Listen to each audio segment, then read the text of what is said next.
جوانترین و گەرموگەشترین سڵاوەکانتان پێشکەش بینەرانی خۆشەویستی تەلەڤیزیۆنی کۆمەڵە لە خزمەتاندان بۆ پێشکەشکردنی هەواڵەکانی ڕۆژی یەکشەممە. سەرەتا سەردێڕی چەند هەواڵ. پشتیوانی کرێکارانی چەپ و کۆمۆنیستی سنا لە شەریفە محەممەدی و پەخشان عەزیزی، سووتانی لە وەرگە و دارستانەکان لە ئیلام و سەقز، خراپی دۆخی تەندروستی سامان یاسین لە زیندانی قزل حیسار، پشتیوانی ژنانی مەخمور و ڕۆژاوای کوردستان لە پەخشان عەزیزی و شەریفە محەممەدی، زیانی گیانی و مادی بردەمانەکانی تورکیا لە ڕۆژاوا و باشووری کوردستان، دەست بەسەرکردنی دەیان شارۆمەندی کورد لە تورکیا، کۆبوونەوەی کرێکارانی لەسەر کار دەرکراوی فولاد لە هەواز و شادەگان، چالاکی ئازادی خوازان لە ئیسفەهان و تاران بۆ پشتیوانی لە شەریفە محەممەدی و نەڕزایەتی کرێکارانی شارەداری لە زاهیدان.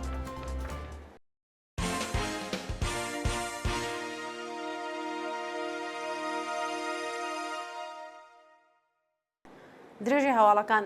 پشتیوانی کرێکارانی چەپ و کۆمۆنیستی سنا لە شەریفە محەممەدی و پەخشان عەزیزی بەپێی هەواڵی گەیشتوو ڕۆژی یەکشەممە حەوتی گەلاوێژ کۆمەڵێک لە کرێکارانی چەپ و کۆمۆنیستی شاری سنا لە بەیاننامەیەکدا پشتیوانی خۆیان لە شەریفە محەممەدی و پەخشان عەزیزی ڕاگەیاند.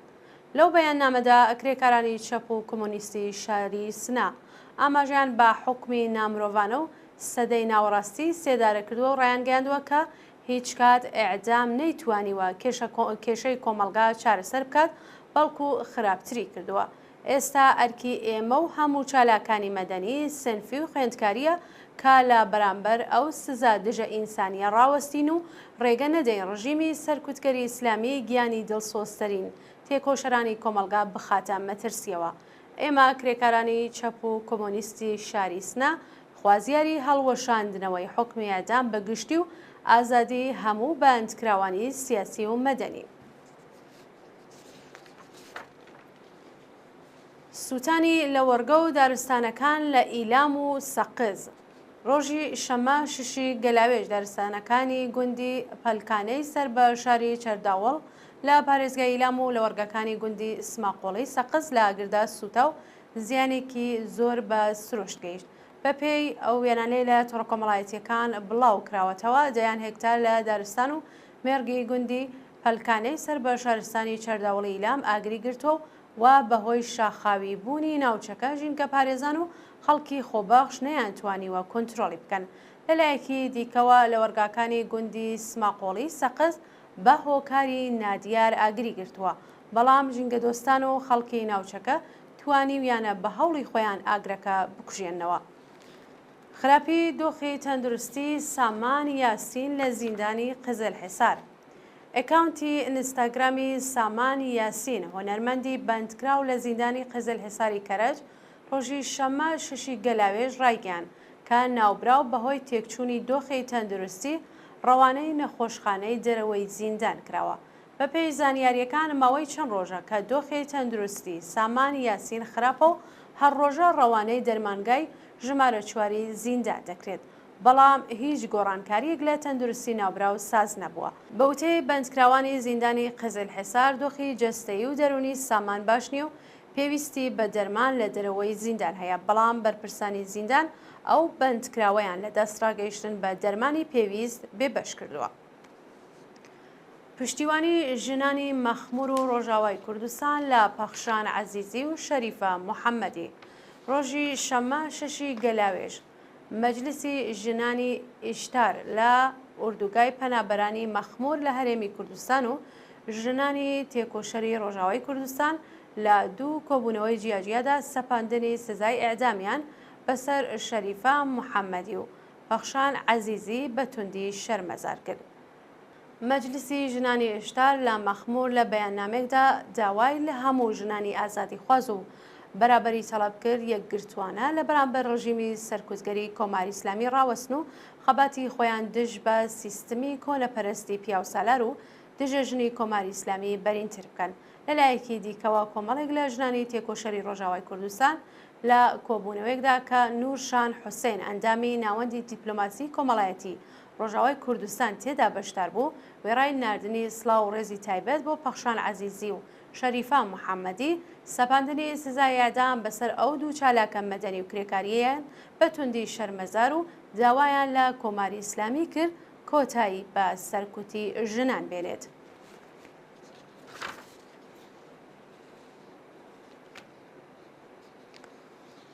خۆپیشاندانی کوردانی ئوروپا دژ بە پەیماننامەی لۆزان.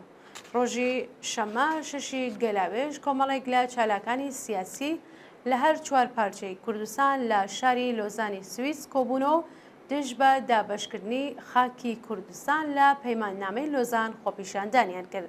ڕۆژی ڕابردوو 101مین ساڵڕۆژی پەیماننامەی لۆزان بوو. بەو بۆنەوە نوێنەری پارت و حیزبە سیاسیەکانی هەر چوار پارچەی کوردستان لە چالاکێکی هاوبەشدا لەسەر شەقامەکانی لۆزان ڕێپەیوانیان کرد و بە وتنەوەی دروشم خوازیاری هەڵوەشاندنەوەی ئەو ڕێکەوتنامە و کۆتایی هێنان بە داگیرکاری تورکیا لە ڕۆژاوا و باشووری کوردستان بوون. زیانی گیانی و مادی بردەمانەکانی تورکیا لە ڕۆژاوا و باشووری کوردستان. ڕۆژی شەمە شەشی گەلاوێژ ئەرتشی تورکیا ناوچەی بادینانی لە هەرێمی کوردستان بە چڕی بردەمان کرد و زیانێکی زۆری بە جوتیاران گەیاند. لەلایەکی دیکەوە بەهۆی تۆپبارانی گوندەکانی دەوروبەری مێنبێج لە ڕۆژاوای کوردستان 6 کەس گیانیان بریندار بوو. بەهۆی بردەمانی ناوچەی بادینان مەزرای بەرهەمهێنانی هەنگوینی جوتیاران لە ئاگردا سوتا و زیانێکی زۆر بە کیشاوەرزانی ئەو ناوچەیە گەیشت. بەپێی ویدیوانەی لە تۆڕە کۆمەڵایەتیەکان بڵاو کراوەتەوە فڕۆکەکانی ئەرتشی تورکیا ناوچەکانی برادۆست، بادینان، چەمچەماڵ و شارباژێریان بە چڕی بردەمان کرد و وێڕای وێرانکردنی چەند گوند زیانێکی زۆریان بە جوتیاران گەیاندووە. لە هەواڵێکی دیکەدا چەند گوند لە دەوروبەری مێنبێژ لەلایەن ئەرتشی تورکیا تۆپباران کرا و لە کامی ئەو هێرشەدا دوژن و 4 منداڵ بە سەختی بریندار بوون. دەستبەسەرکردنی دەیان شارۆمەندی کورد لە تورکیا. لە ڕۆژانی ڕابردوودا دەیان شارۆمەندی کوردی باکووری کوردستان لەلایەن پۆلیسی تورکیەوە بە بیانووی هەڵپەڕکێ لەگەڵ گۆرانی کوردی دەستبەسەرکراون. بەپێی راپۆرتی میدیاکانی باکووری کوردستان لە شاری باتمان 15 کەس، لە مێرسین 11 کەس، لە ئیستانبول 13 کەس و لە سێرت 6 کەس بە بیانووی پۆشینی جلی کوردی و هەڵپەڕکێ لەگەڵ مۆزیک هەروەها وتنەوەی دروشم دژ بە دەوڵەتی تورک بەهۆی هێرشەکانی بۆ سەر ڕۆژاوا و باشووری کوردستان لەلایەن پۆلیسەوە دەست بەسەر کراون.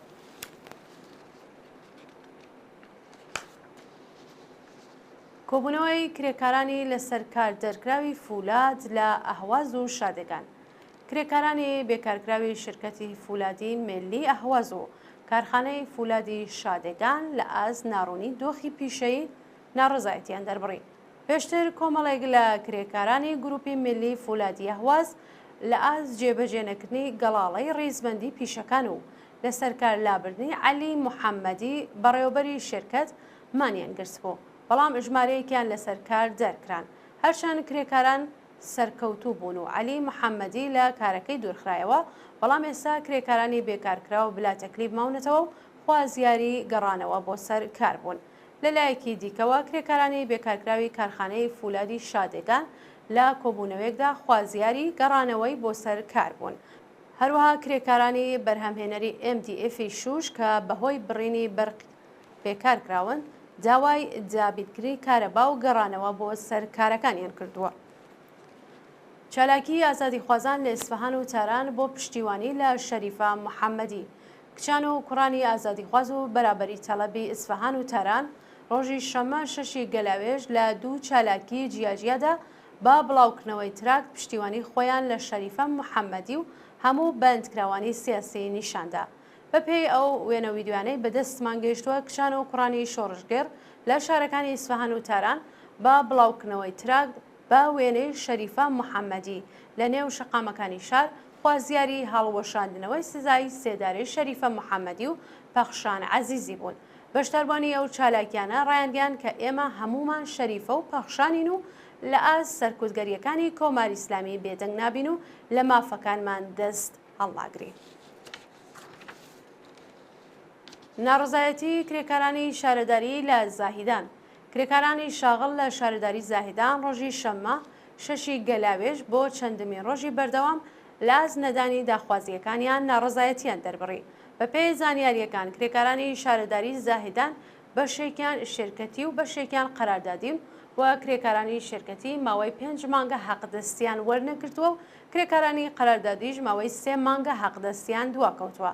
کرێکاران دەڵێن چەند جار لە ئازدۆخی خراپی معیشەتی کۆبوونەتەوە، بەڵام بەرپرسانی ڕژیم سەرنجیان بە داواکاریەکانیان نەداوە. مانگرتنی بەندکراوانی ژنی زیندانی ئێڤین بۆ پشتیوانی لە پەخشان عەزیزی. ڕۆژی شەممە شەشی گەلاوێژ بەندکراوانی ژنی زیندانی ئێڤین بۆ دوهمین جار دژ بە سەپاندنی سزای ئەدام بەسەر پەخشان عەزیزی لە مەحوەتەی بەندیخانە مانیان کرد. بە پێی زانیاریەکان بەندکراوانی مانگردووی زیندانی ئێڤین با وتنەوەی دروشم بۆ ئازادی بەندکراوانی سیاسی پەیوەست بە مانگرتنی بەندکراوانی زیندانی ئێڤین بن خوازیاری هەڵوەشانەوەی حکمی ئەدامی شەریفە محەممەدی و پەخشان عەزیزی و ئازادی بێشەرت و مەرجیان بوون. هاوکات کۆمەڵێک لە چالاکانی چەپ و فێمینیستی ئەڵمان لە کۆبوونەوەیەکدا پشتیوانی خۆیان لە پەخشان عەزیزی و شەریفە محەممەدی دەربڕی و دۆڕشمەکانی ژن، ژیان ئازادی و بژی هاوپشتی جیهانی هاوڕێ لەگەڵ بەندکراوانی زیندانی ئێڤین خوازیاری ئازادی بەندکراوانی سیاسی و مەدەنی بوون. و دوا هەواڵمان سەبارەتە بە چوونەسەرەوەی گرژی و ئاڵۆزیەکانی نێوان حیزبوڵڵا و ئیسرائیل. ڕۆژی شەممە شەشی گەلاوێژ 4 ئەندامی حیزبوڵڵا لە هێرشێکی پەهبادی ئیسرائیلدا کوژران و ئەو گروپەش بە موشک زەمینێکی فوتباڵی لە شارۆچکەی مەجدەل شەمس کردە ئامانج و بەهۆیەوە دەیان کەس کوژرا و بریندار بوون. بە پێی راپۆرتی ئەلعەرەبیە 30 کەس لە بۆردۆمانی مەدرسەیەکی یاوارەکان لە غەزە گیانیان لەدەستا و بەدەیان کەسی دیکە بریندار بوون. هەروەها لە وەڵامی کوژرانی 4 فەرماندەی حیزبوڵڵا لە هێرشی پەهبادی ئیسرائیل حیزبوڵڵا بە موشک شارۆچکەی مەجدەل شەمسی لە بەرزاییەکانی جۆلان کردە ئامانج و لە کامی ئەو هێرشەدا 12 کەس گیانیان لەدەستا و 21 کەسی دیکەش بریندار بوون. بەیانی یەکشەمە ئەرتشی ئیسرائیل چەند ناوچەی لە باشووری لوبنان بە چڕی بۆردۆمان کرد، بەڵام هێشتا ڕێژەی زیانەکان ئاشکرا نەکراوە. هاوکات دژبەرانی شەڕ لە تەلەڤیڤ بۆ جارێکی دیکە ڕژانە سەر شەقام و بە خۆپیشاندار خوازیاری دەست لە کارکێشانەوەی نەتانیاهۆ هەڵبژاردننی پێشوەختە و ئازادی هەموو دیلەکانی دەستی حەماس بوون. بینەرانی خۆشەویست هەواڵەکانتان پێشکەشکرا، کاتێکی خۆش.